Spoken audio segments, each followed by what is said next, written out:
I was Scottish national coach, and we had the Commonwealth Games in Christchurch, and it was a disaster. The worst experience of my life. I think we got one medal out of the whole thing. It was terrible. And I came home, and I was feeling really pretty miserable about it. And I got a phone call from Jock Stein. Jock Stein was the manager of Celtic, eventually manager of Scotland. Now, I'm a Rangers fan, so I was very surprised that I got a call from the Celtic manager. And he said, I'd like you to have lunch with me, Frank. And the way he was, the tone of the voice was, I didn't sort of hear it as an invitation. It was more like an order. So I decided I'd better go. And we met up in Glasgow, and we're walking down the street to the restaurant. And he said, listen, son, your head's still down. And I said, yeah, well, you know, press have murdered me and so on. And he said, okay, let me ask you a question. There's traffic lights in front of us here. How many people do you think there are between us and the traffic lights? And I said, well, about 100. He said, well, I'll tell you something. At least 99 of them think they know more about football than me. But they're not accountable for their opinions. I'm accountable for mine. And I thought that's a big lesson for everybody. Remember that if you're the person in the arena, you will be your best judge of whether it's worked or whether it hasn't.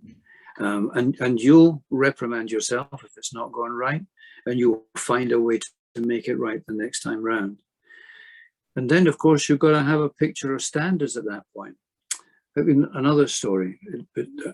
As a young Scottish national coach, I really wanted to get, I've already told you how keen I am in education. I wanted to get the European Athletics Coaches Association's conference to come to the UK.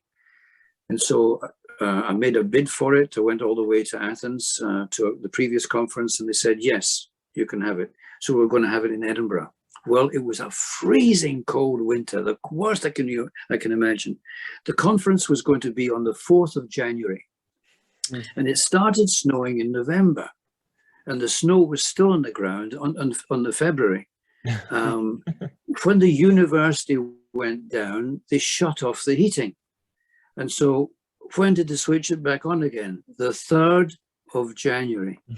So when we went into the room, the hall, it was absolutely freezing. I mean, everybody was sitting there with their overcoats on, scarves around their faces, hats pulled down, steam coming out of the mouths.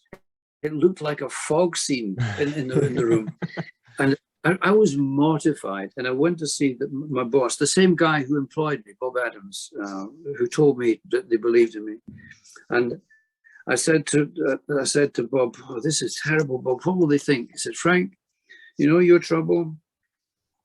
You think that 99% is a failure, but most people think that 51% is a win.